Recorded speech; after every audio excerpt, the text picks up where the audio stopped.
All right, welcome everyone to the Standing Committee on the Economy. I am Colleen Young and I will be chairing Economy Committee meeting this evening, and also sitting in are committee members Ryan Domitar, Ken Francis, Delbert Kirsch, Alana Ross, Doug Steele, and sitting in for Jennifer Bowes is Trent Weatherspoon. I would like to begin by tabling the following documents. ECO 1129, Law Clerk and Parliamentary Council 2021 regulations filed. ECO 1229, Law Clerk and Parliamentary Council 2021 bylaws filed. ECO 1329, Law Clerk and Parliamentary Council 2022 regulations filed. And ECO 1429, Law Clerk and Parliamentary Council 2022 bylaws filed. Today, the committee will be considering two bills. We will begin with Bill number 96, the Leaf Cutting Beekeepers Registration Repeal Act, Clause 1, short title. Mr. Merritt, is here with his officials, and I would ask that officials please state their names before speaking at the microphone the first time. And you don't have to touch the mics, as our Hansard operator will turn them on when you're about to speak. So I will ask Minister Merritt to introduce the officials that are here with him today and make any opening remarks he may have. Thank you, Madam Chair. Obviously with me at the front here is Rick Burton, my Deputy Minister, and Penny McCall, Assistant Deputy Minister of Regulatory and Innovation. So obviously I want to thank you, Madam Chair, and the committee for meeting us today on the proposed repeal of the Leaf Cutting Beekeepers Registration Act. The proposed repeal of this act would eliminate legislation that has gone unused and unenforced for 25 years. It would also address a near duplication of the alfalfa seed producer registry, which is currently maintained by the Alfalfa Seed Development Plan Regulations 2009. Repealing the act would have no impact on the productivity or health of the leaf-cutting bee sector in Saskatchewan. A recommendation in 2010 to repeal the act prompted some resistance from the industry at the time, and it was decided to defer. The current executive of the Saskatchewan Leaf Cutters Association has exhibited a lack of interest in engagement on the proposed repeal. The original purpose of the act was to provide the ministry with authority to maintain a leaf-cutting beekeeper registry. The ministry has not maintained the registry since approximately 1996, and there are now other means in place to provide biosecurity support to the industry outside of legislation. Repealing the act is a red tape reduction and housekeeping opportunity for government. Thank you, Madam Chair, and I open it up for any questions. Thank you, Minister, and I'll open the floor to questions from committee members, and I'll recognize Mr. Weatherspoon. Thank you. Thank you very much. The legislation hasn't created the buzz that I think some were anticipating, so my critique won't be real stinging here today. The committee might be rather short and sweet, but I appreciate the time with all of you here today, Mr. Minister, and you know, I appreciate as well the context that's been provided around that this legislation has been in place for a long time, hasn't been used for over 20 years. You've described a bit that there's been some consultation and that no concerns have been brought back. Certainly, the leafcutter bee is important in Saskatchewan, very important to agriculture, important to alfalfa and fruit growers, and important to native prairie natural pollination in the province.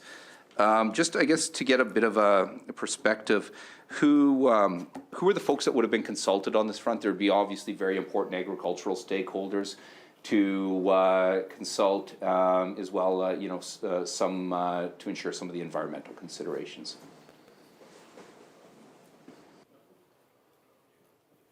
Go ahead. Thank you for that question. My name is Penny McCall, and I'm an Assistant Deputy Minister with the Ministry of Agriculture. To answer your question, the main groups that were consulted with were the Saskatchewan Leafcutter Bee Association, as well as the Saskatchewan Alfalfa Seed Producers Development Commission. Those are the two main groups consulted with the boards, and those consultations took place during various meetings and interactions that they've had over previous years. Thanks very much. And this legislation hasn't been enforced or utilized for decades, I understand. Could you just speak to sort of its original intent?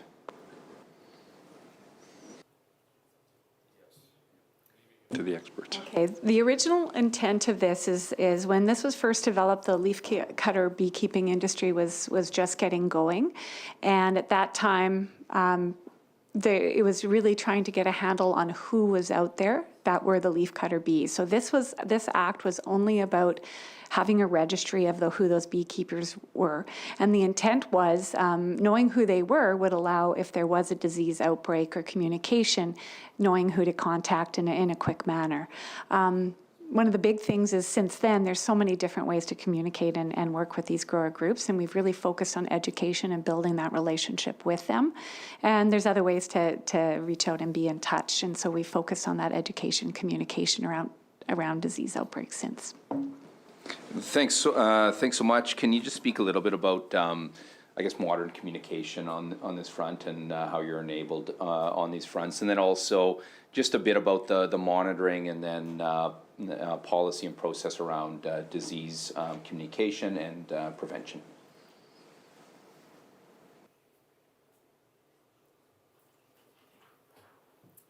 Thank you for that question as well. I'll just maybe start to give an overview of how all the ministry is supporting the leafcutter beekeeper industry. We have 2 specialists in our province that deal with bees in our province. One is our provincial apiculture specialist, and his focus is primarily honeybees. But we also have a pollinator biosecurity specialist, and that is the role that works most closely with the leafcutter bees and also with some of our natural pollinators. And so in terms of the communication that takes place is there is newsletters, there is field days, various other meetings. Also, the Alfalfa Seed Growers Association keeps a list of their producers.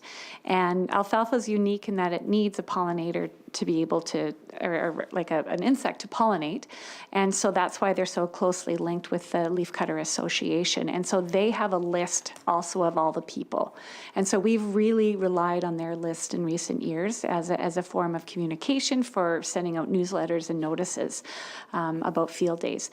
The other thing that we're moving towards is we have a premise ID system within the province, and it's not mandatory at this point, but anyone with livestock, including honeybees and leafcutter bees, are expected to be part of that premise ID system.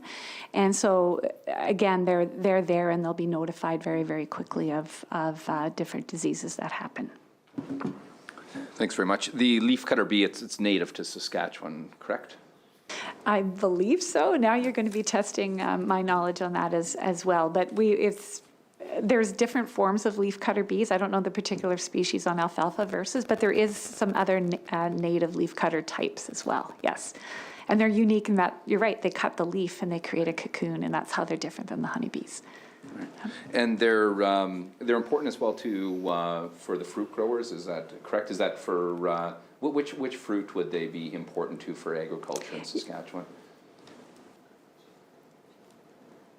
I'm not able to answer that question. My understanding is that for fruit production in the province, we rely more heavily on the honeybees. They're more open. They're more open pollinated. What's unique about alfalfa? It's a hidden flower, and the leafcutter bees are smaller and can get in there and pollinate. But if you're curious, I will follow up with you on that question, unless anyone else knows. No, I appreciate your response. No, thanks for the information here, and certainly.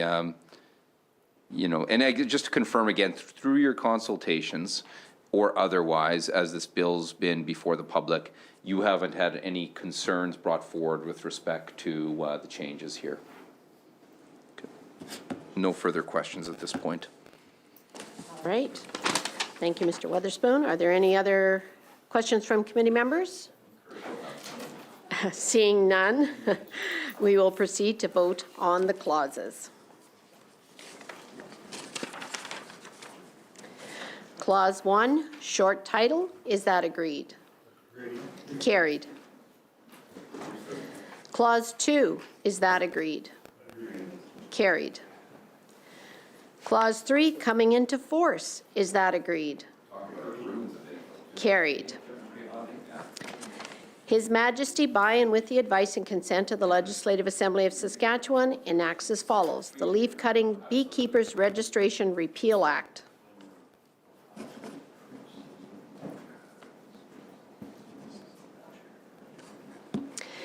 I would ask a member to move that we report Bill number 96, the Leaf Cutting Beekeepers Registration Repeal Act, without amendment. Mr. Francis so moves. Is that agreed? Agreed. Carried. Minister, if you have any closing remarks on leaf cutter bees. None, Madam Chair. All right. Thank you, everyone. We'll pause briefly if we need to change any officials. You already did. Perfect. All right, we will now begin with consideration of Bill number 100, the Miscellaneous Statutes Accretion Amendment Act, 2022, Clause 1, short title. Minister Merritt, you can introduce your new officials and make your opening remarks. Thank you, Madam Chair. I'll just introduce the officials, and I apologize to my Chief of Staff. I didn't introduce them in the first one. So James Cherwick is my Chief of Staff, who is with me here today. But also I have Lee Otten, Assistant Deputy Minister of Programs, is here, and Grant Zelenko is our Executive Director of Lands Branches with us as well. Also joining us is Tim Epp.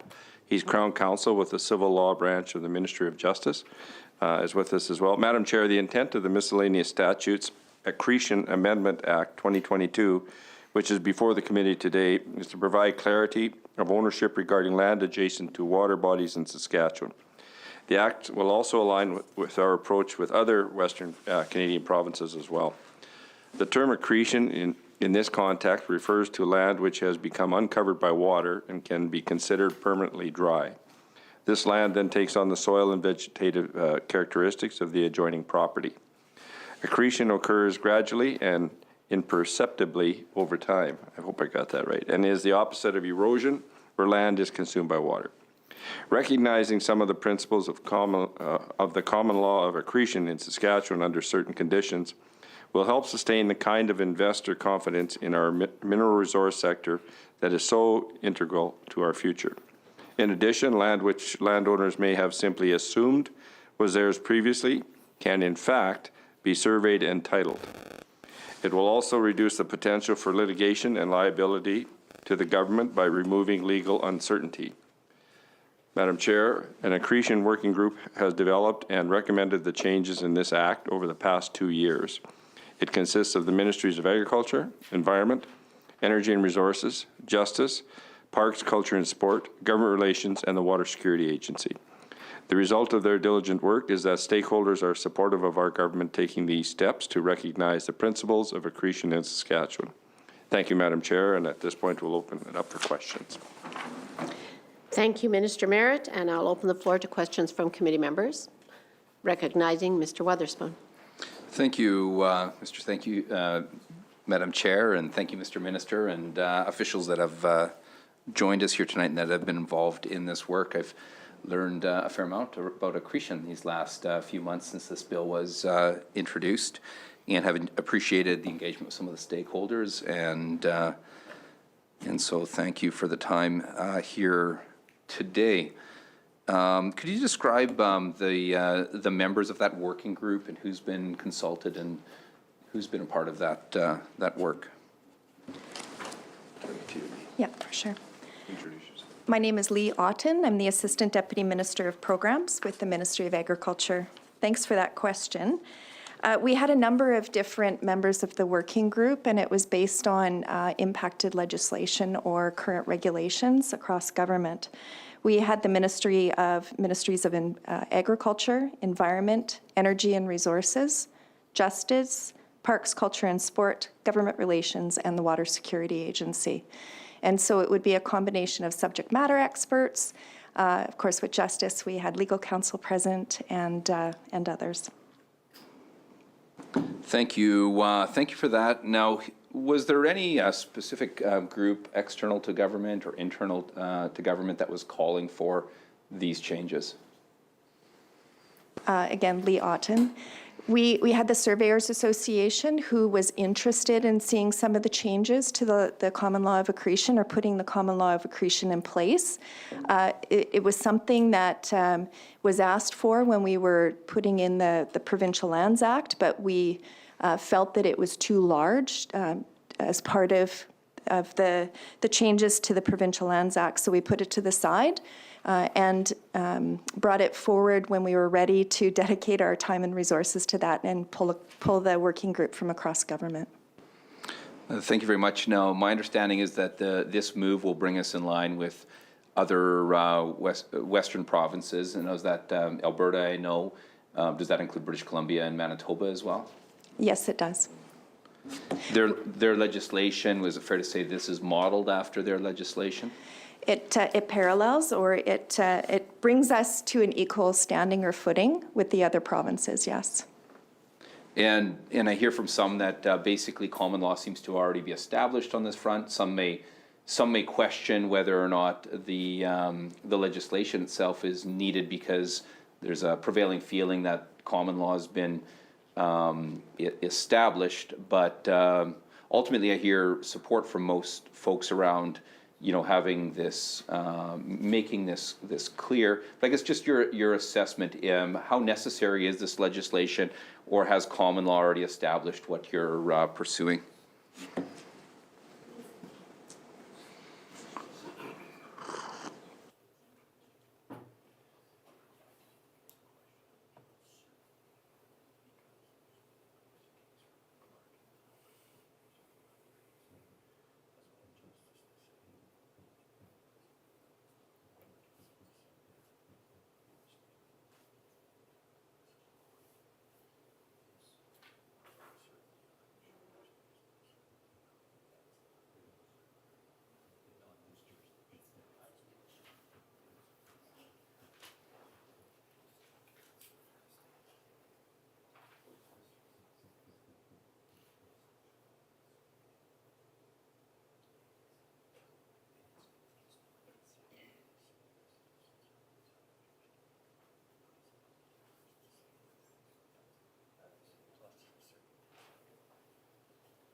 I guess the easiest way to do it is read what, obviously it came from Justice. The proposed legislation will confirm once and for all that accretion is part of the law in Saskatchewan. So that's really, it's removing that, it's giving it that certainty. Yeah. Okay, thanks. Some of the question I hear from folks is that I think there's good expertise out there, I think of the land surveyors particularly, to ensure their involvement, I would assume, as you move forward here, and particularly around sort of the policies or the processes and regulations that will flow from this legislation. Would it be the intent of the minister to make sure that the land surveyors of the province are intimately involved with those next steps?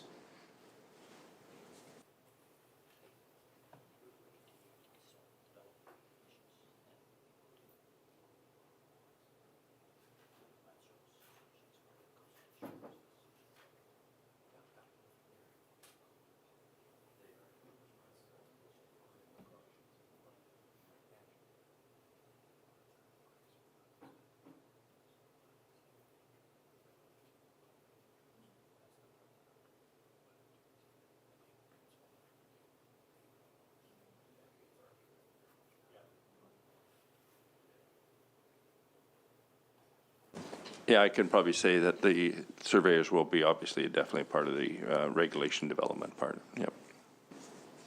I think the biggest question that I hear is how accretion will be determined.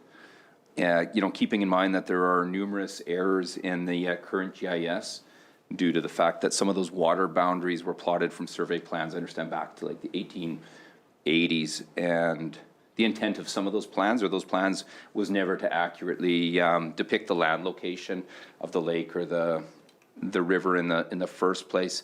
So do you have a bit of a comment on that, that matter and at this point in time, how you're anticipating determining accretion?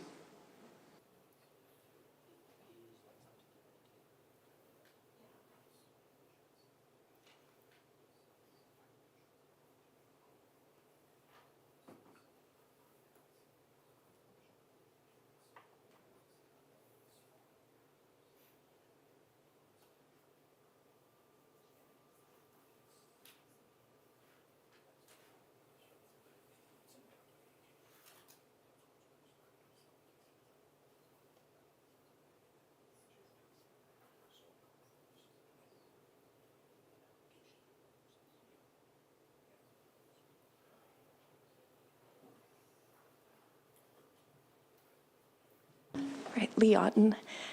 We are currently developing the process to determine how we're going to go about determining accretion. It will be an application-driven process where people will put in an application for the land that they would like to look at accretion.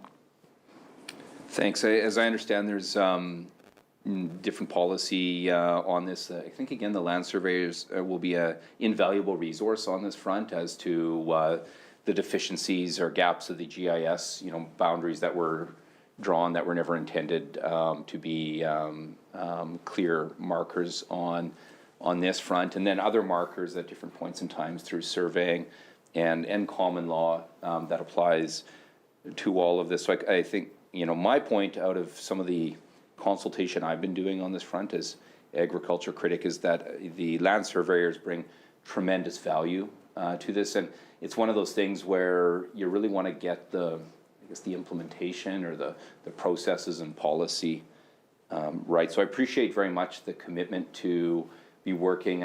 I would urge very intimately at this very time to make sure that that you get it right, because it's all a matter of big legal implications and otherwise. No, I understand that there's that like the current policy of government doesn't allow for easy rectification of the bank and the GIS, so where there's concerns with those boundaries, and I'm hearing some concerns around requiring transfers and transforms with the Ministry of Agriculture, so policy that relates to the Ministry of Agriculture. Can you speak to, I guess, further consultations that are going to be needed, or decisions that have been made around processes and policy to address some of those concerns?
So we are working to get our processes right, and that will include going back and having discussions with organizations like the Water Council, SARM, Water Security Agency, and of course the members of the working group that will continue to review and look at those processes so that we can develop the right policies moving forward.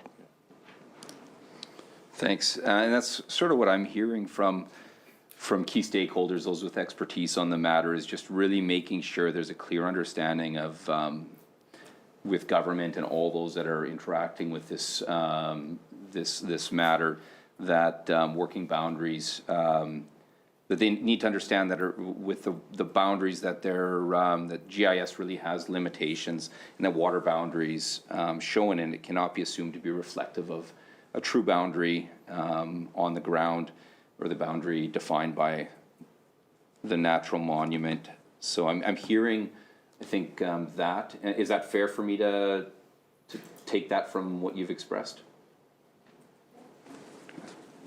So you have the working group that's internal to government, that's important. Who's involved in that working group that's external to government? I understand. Just getting a sense of the various stakeholders that would also be involved. So you have appropriately the impacted ministries of government that interact on this. But who do you have involved external to government? One that I've flagged and I think that I hear appreciation for here as well is the invaluable expertise that the land surveyors will bring to this very work that you're talking about. So I'm wondering, it seems to me that they should be, fully integrated into that work, and I'm wondering if you have other external stakeholders as well.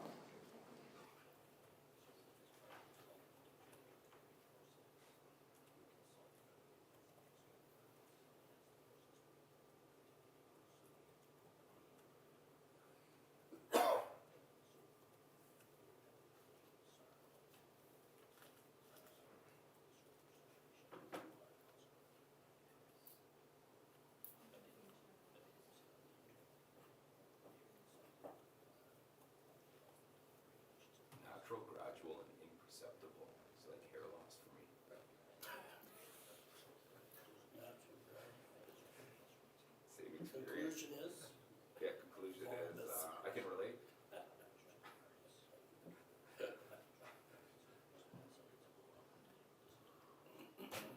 ahead of you by quite a bit. I bet you'll catch up. Yeah. Francis, you've got good locks still, eh? I got a hole in the back. One of your buddies up there, they were saying, you gotta call him Mr. Hair, they said. That's another trend that Is that, yeah, I remember. irks me a lot. Yeah. It's all in the name. Yeah. Oh, that was Dan, maybe. Good guy, I liked him. So I would say that when we're putting together our new regulations, our process and our policy, we'll continue to consult thoroughly with the organizations or anybody impacted. On our internal working group, we don't have anyone external to government sitting on our internal working group. That's for our ministries and our, as I said at the outset, our subject matter experts and legal counsel, et cetera. But we will continue to go back to those organizations who have expressed some feedback as part of the original consultation, groups like SARM, our Surveyors Association, the Water Council. And of course, we'll also go back to groups who may have some concerns moving forward, raised as part of our consultation on the regulations. We did, as part of our original consultation on this, go to over 50 organizations, and we did receive requests from the 3 organizations indicated for those sit-down meetings. Thanks. And just to identify those organizations against SARM, which makes sense, the surveyors, which I think are indispensable in getting this Yep. right. And the Water Council. And the Water Council. Yeah. They had wanted the additional follow-up. Right. Yeah, and I'm hearing from some of those folks, that I really think it's the expertise we can draw upon will really strengthen and make sure that this is the processes and the policy around this really will really be effective, enforceable, and not get us into a challenging spot. Part of the minister's remarks in the House were around that this will address potential litigation concerns. Now, we know, of course, that basically this has been established through common law, the treatment or the spirit and intent of what the legislative changes. I hear from the minister that this is, meant to be a clarifying or a solid signal, a legislative signal that that's the case. Are there any specific litigation, is there any specific litigation that's currently underway or potential litigation or threats of litigation that have motivated this legislation? Not aware of any.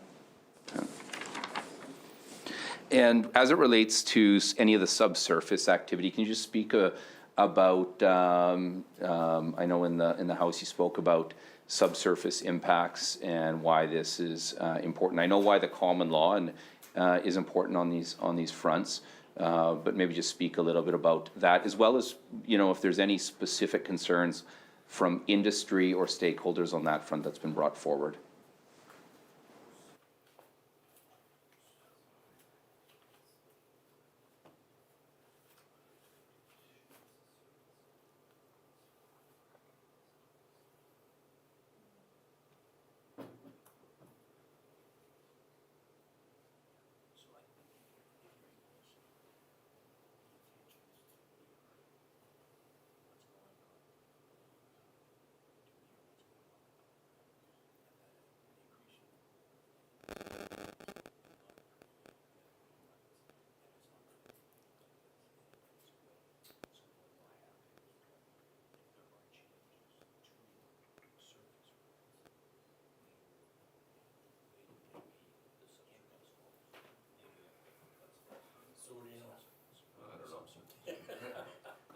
How's your family?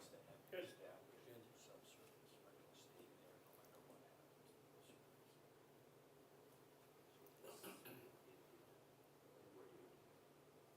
So it's sad coming in and seeing health issues and good strong folks like Lyle's. Life is a journey, yeah, Yeah. from day to day. Yeah. Yeah, pretty fortunate. You got your wingman back. McCall. What was he doing?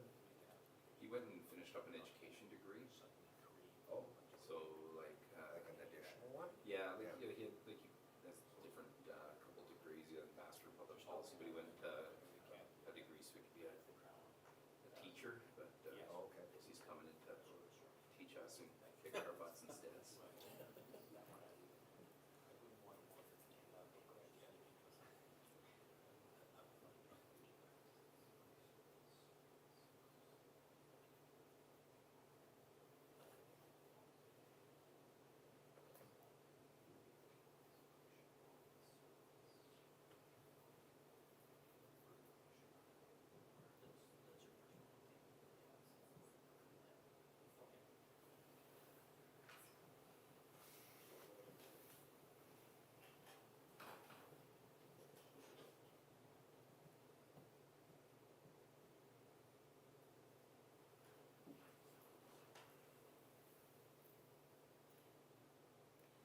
So the intention with this is to mirror what's going on below ground with the above ground changes. So any changes to surface rights doesn't change subsurface rights. So what I mean by that is the objective is to ensure that a mineral parcel boundary cannot be amended unless the surface parcel boundary has been determined to be subject to accretion. Make sense? I think it makes sense. It's I've been learning lots as I've been going through this. And now this, how does this interact with mineral rights holders? So, do you want to answer? Well, I think it would just, once we have the surface, then the subsurface would just mirror that. That's. And would the subsurface have a different boundary than the surface right now? Because would the subsurface, if you've got a, you know, what was at one point maybe a body of water to some extent, and then you've had this gradual, imperceptible, natural change to it, where it's no longer. Would the subsurface line not always been below that body of water anyway? So I'm just wondering how that interacts with one another. Easiest way to say it is accretion will not create mineral rights, and it will not take them away. So it's all part of the process that we go through, and have to determine whether or not mineral rights apply or not as part of the accretion process. When the minister first was talking about gradual, imperceptible, and natural loss, I thought he was talking about my hair loss, but anyway, as I say, we've sort of dug into the file and learned from stakeholders, which has been really interesting. Could you speak to anyone who may be watching this or observing this and wondering, well, how do you make sure that, you know, in fact, you're dealing with something that is natural and imperceptible and gradual and not a result of alteration many years ago or, you know, currently?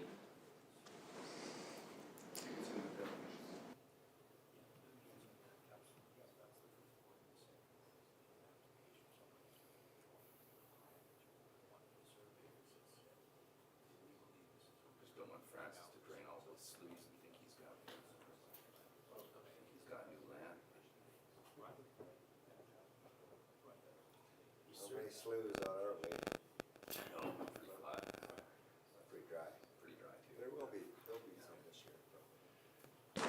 I think the easiest way to say it, obviously, we know it has to be application-based, right? So somebody's going to make an application. Then it'll be determined if that parcel of land has taken on the vegetation and of the adjoining land, or whatever the case may be, because there's a big difference between accretion and erosion, right? Yeah, a big difference between erosion and accretion, but also a big difference between, like accretion does not include any land that's been drained or altered, you know, and has lots of technical factors around an inlet and an outlet, as I understand. So I just appreciate, you know, making sure the broad public, anyone involved in this matter knows the technical difference, but the broader public may not know real well. I don't think I have any further questions at this time. I think the undertaking that I'm hearing that's most important to me on this front, just based on the consultations across the sector and stakeholders, is making sure that the policy and the processes and the regulations that flow from this are done in a real thoughtful way. From my perspective and what I've heard through this, obviously any impacted stakeholders should be involved, but really that the land surveyors of Saskatchewan are going to be critical in those next steps in getting this this right. And I would obviously, we've had the commitment brought here to work directly together on that front. But also if there's any unintended consequences that are identified in the weeks ahead or concerns brought forward to deal with those, you know, really in earnest and address those before any policies are cemented or processes cemented that might not be as effective as they can be. Are there any further questions from committee members? Seeing none, we will proceed to vote on the clauses. Clause 1.1, short title, is that agreed? Agreed. Carried. Clause 2.1, is that agreed? Agreed. Carried.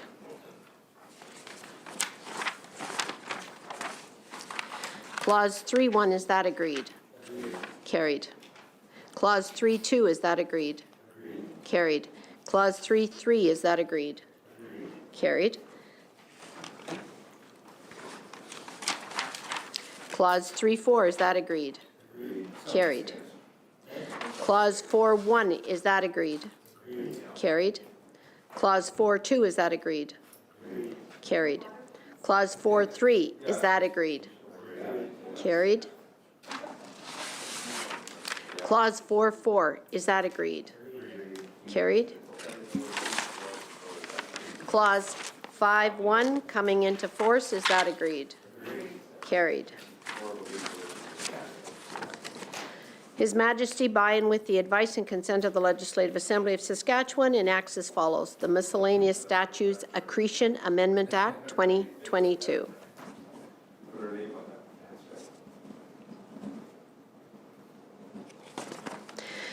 I would ask a member now to move that we report Bill number 100, the Miscellaneous Statutes Accretion Amendment Act 2022, without amendment.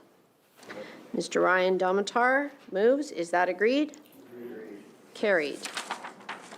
Minister, you can offer any closing remarks that you may have.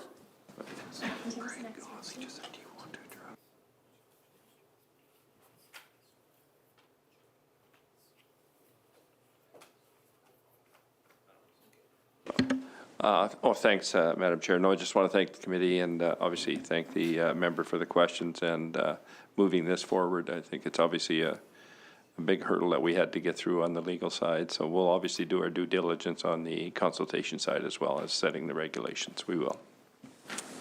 Thank you. Mr. Weatherspoon, if you have any remarks you'd like to make? Yeah, well, for some, I think they'd find that the exchange might have been a bit dry in this committee, but for those with an understanding of the impacts and the legal side of the matter, I think they'd find it a rather deep well and important to the future of the province. Trying out too many puns here after coming out of the leaf-cutting bees here. So I just want to say thank you very much to the Minister for his time here today, all the officials that have been involved in the work, and obviously to urge that very important involvement with the stakeholders and very specifically the land surveyors, who I think will bring incredible value to making sure we get this right. All right. Thank you, everyone, and thank you, committee members. That concludes our business for today, and I would ask a member to move a motion of adjournment. Mr. Steele so moves. Is that agreed? Carried. This committee stands adjourned to the call of the chair. Thank you, everyone.